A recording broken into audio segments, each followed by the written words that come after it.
بسم اللہ الرحمن الرحیم۔ السلام علیکم اسٹوڈنٹس، آپ کو پاکمالی اردو چینل پر خوش آمدید۔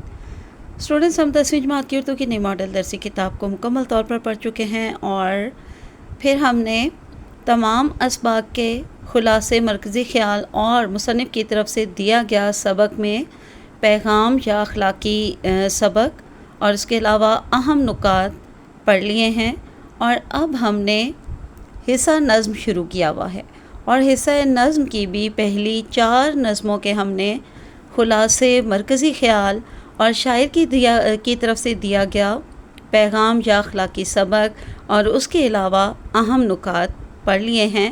آج ہم نظم نمبر 5 پڑھیں گے، جس کا عنوان ہے آدمی نامہ، اور اس نظم کو لکھا ہے عوامی شاعر نذیر اکبر آبادی نے۔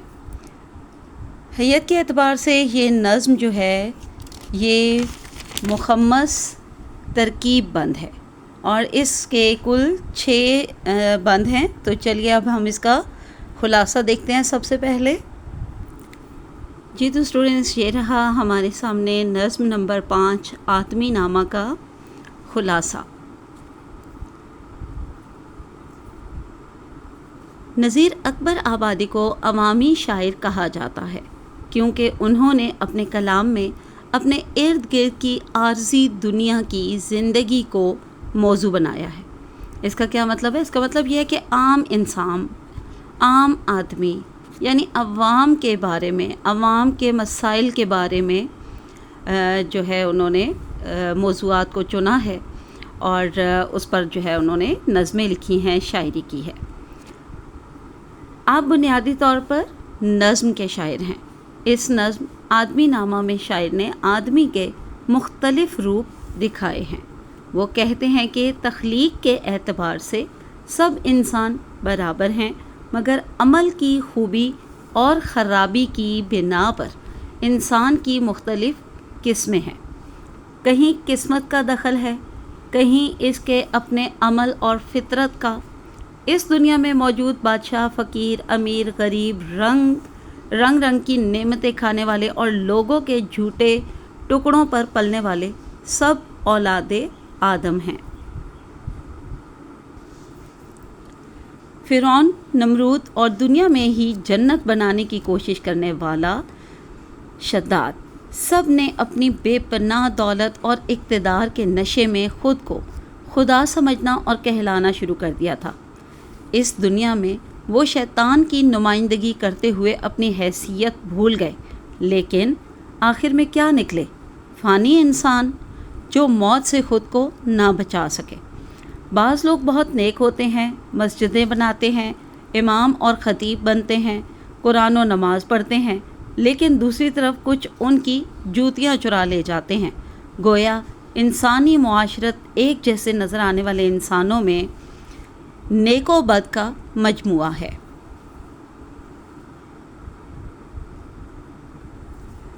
قربانی دینے والے، جان لینے والے، بے عزت کرنے والے، مدد کے لیے پکارنے والے اور مدد کرنے والے، یعنی ایک دوسرے کے دکھ سکھ میں کام آنے والے، سب ایک جیسے آدمی ہی ہوتے ہیں۔ کائنات اس طرح کے مختلف انسانوں کی رنگا رنگی سے عبارت ہے۔ اس دنیا میں مر جانے والے اور ان کی تجہیز و تکفین کرنے والے بھی آدمی ہی ہیں۔ یہ دنیا شریفوں، کمینوں یعنی کہ برے لوگوں، بادشاہوں، وزیروں، مریدوں، پیروں، اچھے برے لوگوں سے بھری پڑی ہے، اور یہ سارے کے سارے ایک جیسے آدمی ہیں۔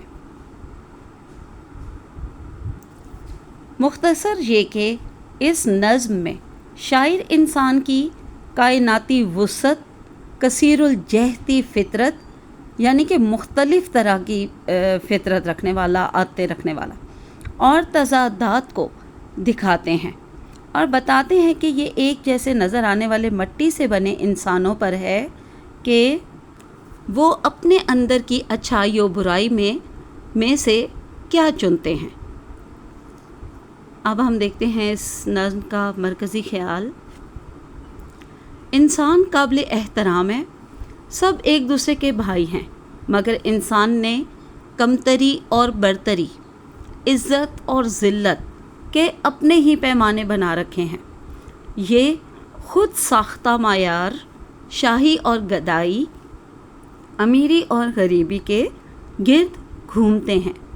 انسان سراپے خیر بھی ہے اور مجسم شر بھی، ہمدرد و غم گسار بھی ہے اور ظالم و جبار بھی۔ اس انسان نے کئی روپ دھار رکھے ہیں اور اس کا ہر روپ اس کے عمل سے واضح ہوتا ہے۔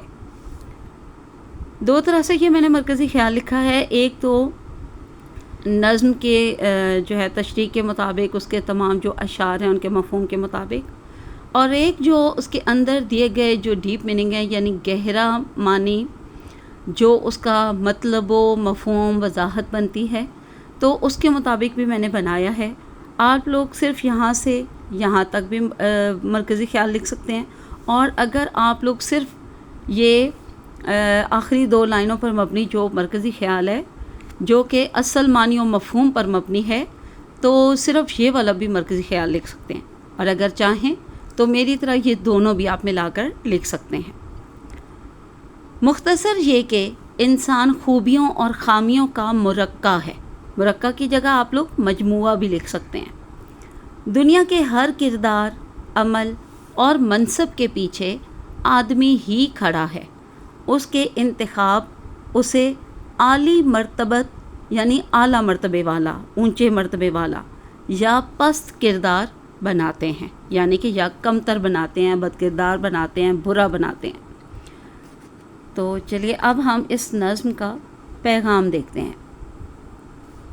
انسان اپنی انتخابی قوت سے اچھا یا برا بنتا ہے، یعنی جو اس کی چوائس ہوتی ہے، جو اس کا انتخاب ہوتا ہے، ٹھیک ہے، اس کی جو مرضی اور انتخاب ہوتا ہے، اس سے پتہ چلتا ہے کہ وہ اچھا ہے یا برا۔ مذہبی اور سماجی تقدس بھی تب معنی رکھتا ہے جب کردار اس کی تصدیق کرے۔ دوسروں کی جزوی جھلک سے فیصلہ نہ کریں۔ انسان کی تصویر کثیر الجہتی ہے، یعنی کئی پہلو رکھتی ہے۔ زندگی سے موت تک سارے رسوم و معاملات میں انسان مرکز ہے، لہٰذا خود احتسابی ضروری ہے۔ یہ ہوا ہمارا نظم کا پیغام مکمل۔ اب ہمارے سامنے اہم نکات ہیں۔ انسان ہی دنیا کے تمام اچھے اور برے کردار کا مرکز ہے۔ وہ حاکم بھی ہے، خادم و فقیر بھی، وہ امام و خطیب بھی ہے اور بد کردار بھی۔ انسان ہی کسی کو مارنے والا بھی ہے اور بچانے والا بھی، یعنی موت اور زندگی کے کھیل میں انسان ہی شریک ہے۔ غربت و امارت، شاہی و غلامی سب انسان کے ذریعے ظاہر ہوتے ہیں۔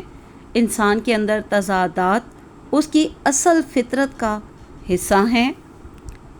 آخر میں ایک اخلاقی نقطہ، انسان خود اپنی تعریف لکھتا ہے اپنے کردار سے، ٹھیک ہے، یعنی انسان کے بارے میں، اس کے اچھا اور برا ہونے کے بارے میں ہمیں انسان کے اخلاق، سیرت اور سب سے بڑھ کر اس کے کردار سے، اس کے اعمال سے اندازہ ہوتا ہے۔ تو امید ہے کہ آپ کو یہ نظم جو ہے وہ بہت اچھی طرح سے سمجھ آ گئی ہوگی، اور آپ کو واضح طور پر پتہ چل گیا ہوگا کہ انسان یعنی کہ آدمی جو ہے وہ جس روپ میں بھی ہوں وہ ایک ہی جیسے ہیں، وہ سب جو ہے اولاد آدم ہیں، اور یہ انسان جو ہے سب ایک جیسے ہیں، سب مٹی سے بنے ہیں، بس یہاں پر ان کے اعمال ان کی فطرت کے مطابق الگ الگ ہیں۔ اس طرح ہم کہہ سکتے ہیں کہ انسان نے کئی روپ دھار رکھے ہیں، اور اس کا ہر روپ جو ہوتا ہے وہ اس کے عمل سے واضح ہو کر ہمارے سامنے ظاہر ہوتا ہے، ہمارے سامنے آ جاتا ہے۔ تو امید ہے اچھی طرح سے آپ کو یہ سمجھ آ گیا ہوگا، اور جس بھی بند کی آپ کو تشریح کرنے کو دی جائے گی، آپ نے بس تمام بند جو ہے نا اچھی طرح دیکھنے ہیں۔ ہر بند کے ہر لفظ کا معنی آپ کو اچھی طرح آنا چاہیے، اور تمام بند جو ہیں ان کے مفاہیم جو بنتے ہیں ان کو اچھی طرح سے آپ کو سمجھنا ہے، اور پھر جس بھی بند کی تشریح آپ کو دی جائے اس میں تھوڑا سا پورے خلاصے کا بھی حوالہ دیتے ہوئے اس میں آپ نے دیے گئے بند کے ہر مصرے کی تشریح کرتے ہوئے اس میں خلاصے میں سے بھی تفصیل لے کر ڈالنی ہے، تاکہ وہ اچھی طرح سے تفصیلی اور طویل تشریح بن سکے۔ تو چلیے آج کے لیے اتنا کافی ہے۔ امید ہے کہ یہ خلاصہ مرکزی خیال، پیغام اور اہم نکات آپ کے نظم و غزلوں میں سے آنے والے جو سوالات ہوتے ہیں ان میں ضرور کام آئیں گے، یعنی کہ اشعار کی تشریح بھی اور تفہیم اشعار بھی، ٹھیک ہے۔ یہ 2 طرح کا سوال آتا ہے، تو امید ہے کہ انشاءاللہ اس کو بہت اچھے طریقے سے اٹیمپٹ کرنے میں، حل کرنے میں، تفصیلاً لکھنے میں آپ کے ضرور یہ کام آئیں گے۔ تو آج کے لیے اتنا کافی ہے، اور میرے چینل کو سبسکرائب ضرور کریے گا، لائک کریے گا، شیئر کیجیے گا، اور کہیں کسی قسم کی کوئی کمی بیشی نظر آئے تو آپ نے مجھے کامنٹ سیکشن میں ضرور بتانا ہے، اور مزید آپ کے پاس کوئی اچھی تجاویز ہوں، کوئی میرے رہنمائی کے لیے آپ کوئی بات کہنا چاہیں تو مجھے ضرور بتانا ہے آپ نے۔ اور چلیں اب اجازت، آج کے لیے اتنا کافی ہے۔ اللہ حافظ، فی امان اللہ۔